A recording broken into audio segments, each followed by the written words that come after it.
Hi YouTube, and welcome back to my channel. That's what I'm supposed to say, right?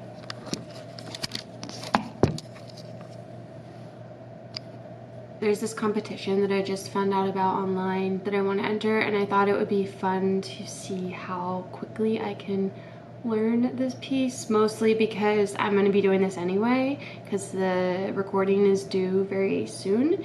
And so I was like, why not vlog it? Because I'm a vlogger, I'm a YouTuber. Anyway, title of this video is going to be something like, can I learn a concerto in 7 days? And that's maybe slightly clickbaity because the piece that I'm picking is not the world's hardest concerto, and also the second movement is definitely readable. So this is the piece that I'm going to be learning. This is my name in cursive that my mom wrote, and our home phone number in case I lost this music that was purchased for me when I was in middle school or something like that. My mom used to write my name and number on all my music, kind of like when you go away to camp and your mom like writes your name inside your underwear like you always see in movies. I don't know. Anyway, this is Mercadante Concerto in D major, or Re if you're feeling fancy and solfeggy. I've had the music sitting around for a very long time, and I think I did start working on it when I was, I don't know, back in the day, but I thought it would be fun to revisit it. So the first thing that's useful to do when you have to learn a piece is to go through and figure out what the difficult spots are so you can figure out where to prioritize your time. Okay, so I've got my handy dandy pencil and I'm gonna go through and mark some spots that I think I can already tell are gonna need more work than others. I think that this was actually a concept for my other practice secret videos, my very first YouTube video, if you will. It was called Practice Secrets and Part 1, and I don't remember really what the other practice secrets were, so it's a mystery. And if you've been waiting for them for 2 years or so, I'm sorry. I'm sure you haven't really been able to practice. You can tell your teacher that's why you haven't been able to practice. You didn't know the other practice secrets. So I sincerely and thoroughly apologize for that. But anyway, let's look at what we're working with here. There's nothing that's really too bad on this page at all. Nothing too bad here. This is where it's like these little trills there. I'm not great with trilling from E to F sharp. I'm gonna mark this section as kind of the first section that's gonna need more attention. And if I was really gonna do this method really hardcore, I would probably photocopy the page and then cut out with scissors the exact measures and then paste them onto a blank page. But that's like the really in-depth extra way of doing this. So not too much here. Here's where things get a little noodly, like around, I'll just say this section. Second movement, pretty readable. I played this one before, I think, because I forgot to play a D sharp at some point. Last movement. This is kind of nasty right here. I even put a little star there before. Oh my god. I'm still working on the same things I did all those years ago.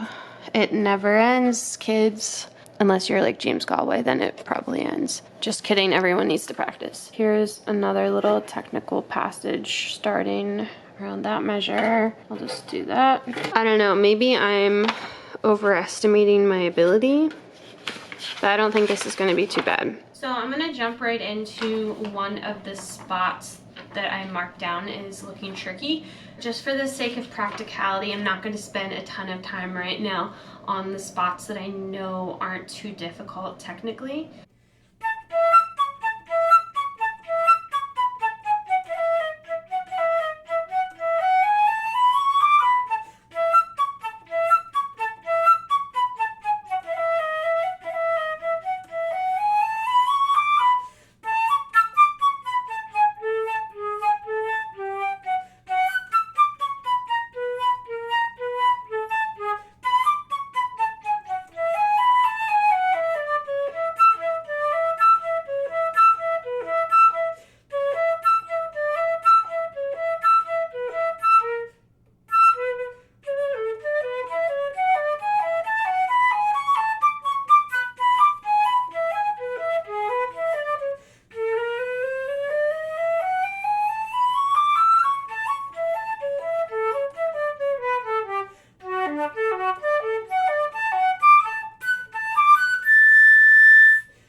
Okay, so that's about like half of the tempo that I would want to work it up to. So let's skip ahead.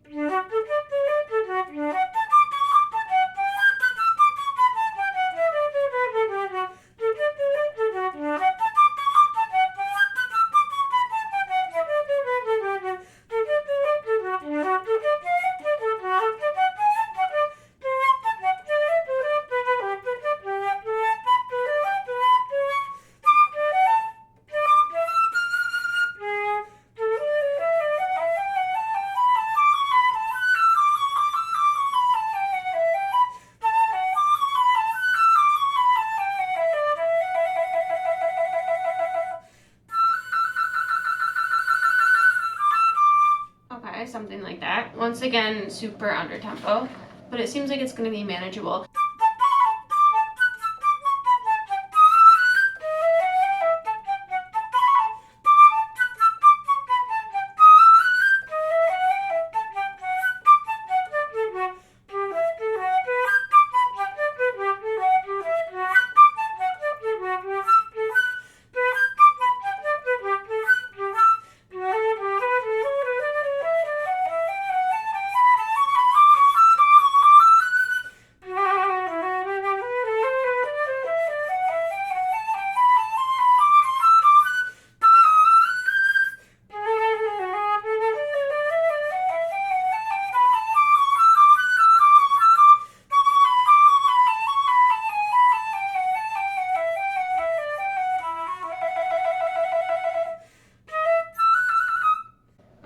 Yeah, something like that. I can feel already where the spots, once I take things up to tempo or closer to tempo, are going to be trickier. And I know right now if I try to take it any faster that I'm going to be making a lot of mistakes and making a lot more work for myself to undo later on. So now I'm going to do some slow practice doing things in rhythms and just doing some really detailed work. That is about where I am at today, and I'll check in with you guys tomorrow. So day 2, I practiced the concerto last night only for about an hour. I worked on some other things also, and then today I didn't do a lot on it just because I was recording a YouTube video and I was practicing some other pieces. I did do a fair amount of technique work today, so hopefully that will help iron out some of these tricky spots. But I've been going back and forth between playing on my flute and this $84,000 platinum Haynes. Yeah, and I think I'm actually really in love with it. I was trying to convince myself that it's just too heavy and I don't think that I would ever want to have to play it all the time, but yeah, if I had $84,000 lying around, I would gladly buy this flute. Now I'm just going to go through and show you a bit of how I've been practicing the last movement of this piece, some of the tricky spots. I've been doing it in rhythms and backwards and forwards, so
So it's day 3, and today I've been working a lot on some technique studies, especially trying to smooth out some of the trills in here.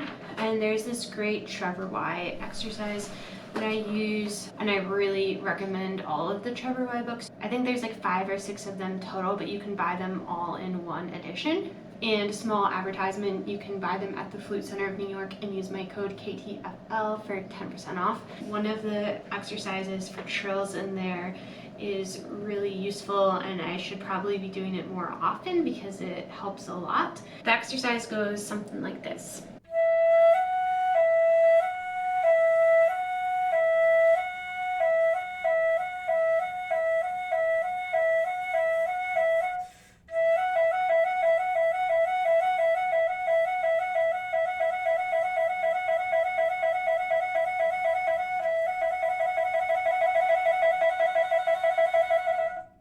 And then I can apply that to any section in here where I have to move quickly or trill notes.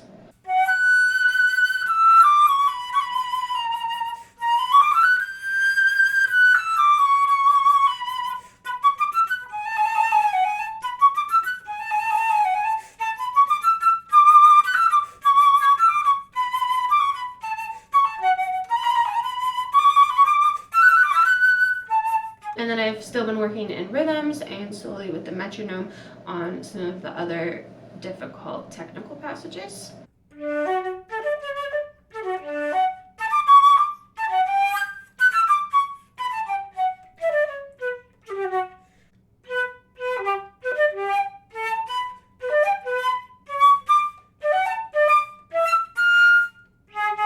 So yeah, I'm gonna continue to do some more work like that, and I'll see you guys tomorrow. So it's day 4. Today I've been working on a lot of the octave leaps because that's tricky for me, and I decided to focus on that a bit. And I've been working on this Altez etude number 10, and there is a section with octave leaps, which is exactly what I need to work on for some of the tricky spots in the Mercadante. So I'll just show you guys how I've been practicing this.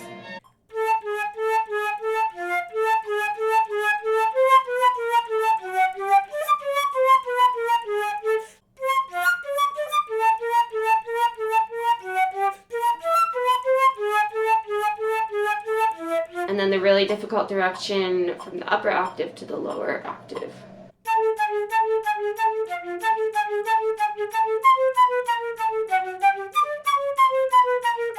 So now that I worked on that a bit, I'm going to go back and apply it to the Mercadante. And the idea is that now that I've done this really concentrated, difficult work on this one particular skill, the octave leaps, hopefully when I only have a few of them in a row, it's going to be easier for me now in the Mercadante, hopefully.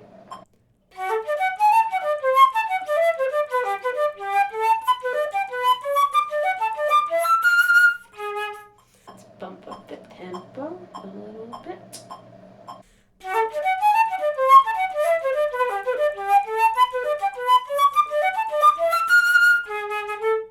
Already feeling a lot better than before.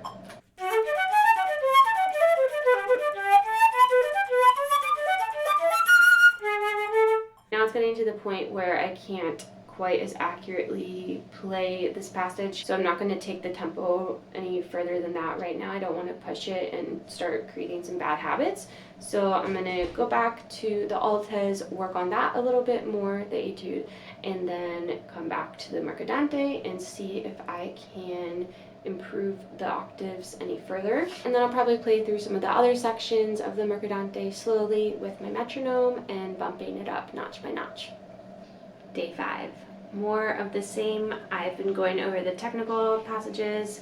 I've also been working together on putting together a new technique regimen for myself. So I think I've spent more time on those exercises than the actual concerto itself, but we'll see if those helped me in some of the tricky passages here.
So that's it for day 5. I'm going to do a bit more practicing before I put the flute in its case and call it a day. So yeah, I'll see you guys tomorrow. Day number 6. So far today I've mostly been working on technique exercises, and I guess that's a common theme for the past 6 days. So I might be spending a bit more time on that stuff right now than I should, considering I'm supposed to record this thing in a few days. So another thing I've been thinking about in my practice today is breaking things down super slowly and playing them even slower than you think is slow. Because how many times do we think, oh yeah, we're doing slow practice, but in reality it's not that slow. And I've also been doing this by taking away the sound, not putting any air through the instrument, and just working on the fingers. And I remember that I used to do this a lot and I kind of stopped doing it, so I should probably do it more again because I think it's really useful. But when you take away that one element, you're able to focus on a different element, and in this case the fingers, your technique. So yeah, I've even been doing this on my technique studies. So like, for example, Tafanel and Gobert #1. I never realized how uneven my fingers were on this. I think a lot of times I've used it to kind of warm up my air, get things moving when I first start playing, and I've never spent enough time thinking about the fact that it's an exercise for your fingers. So I've been going really slowly with the metronome on and just with the fingers.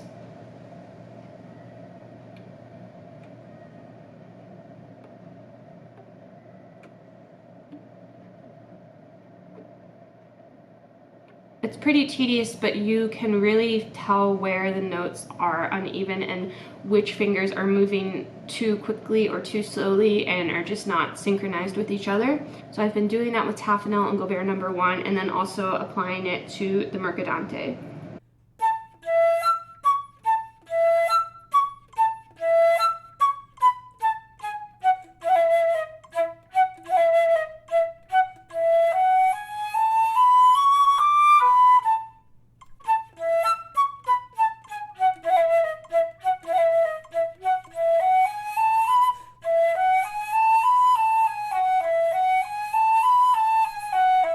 For example, that's a place where my fingers are just not moving evenly together.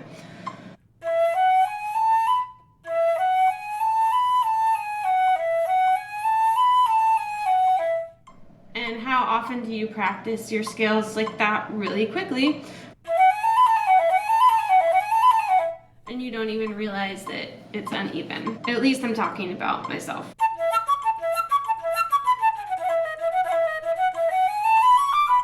So today is day 7. We made it. We made it 1 week with this concerto. So later today I'm supposed to rehearse with my pianist, and then tomorrow morning, bright and early, we're gonna record. And it's not gonna be perfect. Would it ever be perfect? No. Would it have more of a chance of being close to perfect if I would have started this months ago? Yeah, of course. But I don't know. I think I've learned a lot in the past week about better ways to practice and pushing myself to use the time that I have, even if I don't have a lot of time, to use it productively. So I warmed up for the day, I did some technique studies, and now I'm gonna do some practice before I have to go rehearse later this evening. There's some things that are way easier than the first day when I started learning. For example, it's not easy, but it's definitely more manageable now. Then there are some other passages that are still basically just as hard, and I feel like it would take a lot more time to work them out and make them comfortable, if they would ever be comfortable.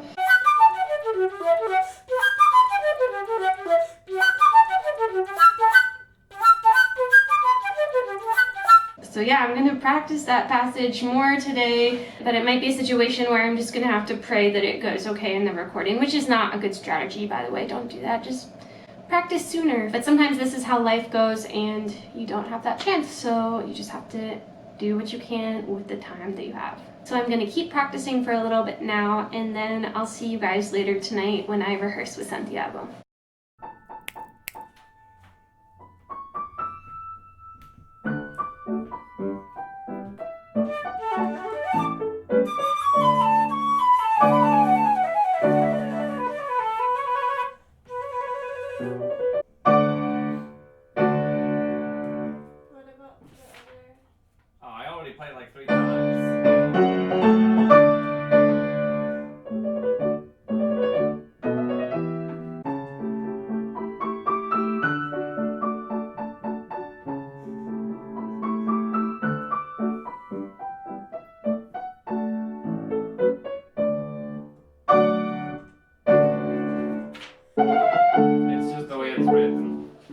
for the first time I didn't read the wrong note. No. I'm impressed you paid attention to like a double sharp and everything. And also, by the way, I'm sort of sorry. Not the tutis. The tutis I practiced. Good. But this, like, I mean, come on. Yeah, I know, but still. Okay. Can we go from la la la do si si re re re?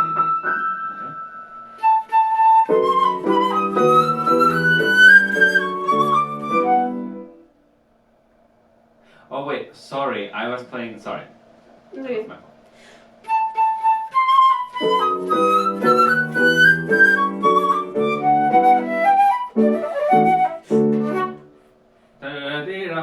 I have to breathe. There. Yeah, sorry. It's okay. Did you write it in?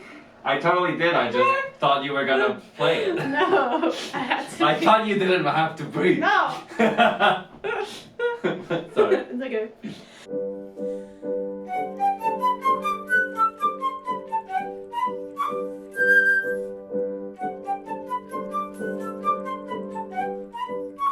Wait, it's the same thing twice. Do you want to do one piano, one forte? That's what I'm doing. Well then. Let me know. I have nothing. I have literally no dynamics in this. Me neither, but I thought you'd like catch along. Well, no. I was trying to play really quietly so you would still like. I mean, I heard it, but afterwards. It's okay.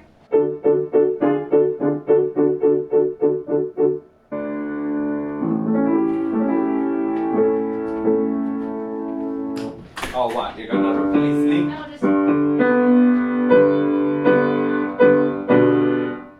It's not just me, right? It's really bad. Yeah. Because I'm just like. Let's hope that tomorrow's piano is. It should be, right?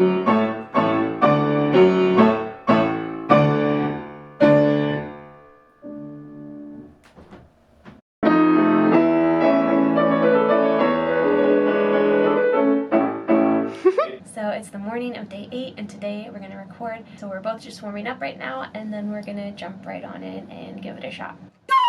Are you ready? Almost. Okay. The piano is so nice. I sound like 1,000 times. Good. Well, let's hope you sound 1,000 times better than yesterday. I don't know if that's possible. Ah. It was pretty flawless. Oh, I missed.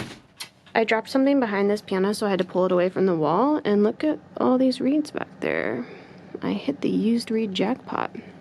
Oh yeah. This reminds me of something really embarrassing, and those are, I don't even know if those are saxophone reeds, but I used to collect my middle school boyfriend's reeds in a jar after he used them, like as some type of weird, I don't know. You know how when you're young you have tokens from your boyfriend or girlfriend or whatever? Yeah, that was my thing. So Nate, if you're watching, sorry, that was weird. I shouldn't have done that. Do you want them back?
home from recording and I just listened to my many takes. It's not perfect. Obviously, it's never going to be perfect, at least for me. I don't know, maybe you're perfect. But especially given the circumstances of time, I'm pretty pleased, or I don't know if pleased is the word. I'm definitely moderately pleased with the outcome. I'm gonna submit it to the competition. We'll see what happens. I'm not holding my breath or anything, but I think all in all, I've learned from the past week. I've learned that I can do more in a short period of time, and I've learned that if I practice very efficiently with a goal in mind, that I can accomplish a good amount. I think I probably knew that from before, but it was a good reminder to know that efficient and goal-oriented practice gets you a lot further than just aimlessly doing the same thing over and over, hoping for it to get better. And it was definitely a good way to push myself. I know that I often think that I'm not ready for this, I'm not ready for that, because I'm a perfectionist, like probably a lot of you musicians out there watching. So I think it was a good experience for me to do something before I was completely ready or felt ready. I know a lot of times I haven't done things because I've thought that I wasn't ready, but if you keep waiting until you feel completely ready, you'll probably be waiting forever. I'm not saying that you should wait until the last minute to learn something, or that you should sight read in your lessons, because I never did that in middle school. But I think challenging yourself to learn something in a short period of time, or in a period of time that is shorter than you think that you will need to learn something, could be a good experience for you. So I hope you guys enjoyed this video. Let me know what you thought of it, if you like this style of video, and let me know what you think I should do next. Maybe there's some other type of practice challenge or piece learning challenge I could do. And as always, thank you so much for watching and for your support. Go follow me on my Instagram at katieflute, and I will see you guys in my next one.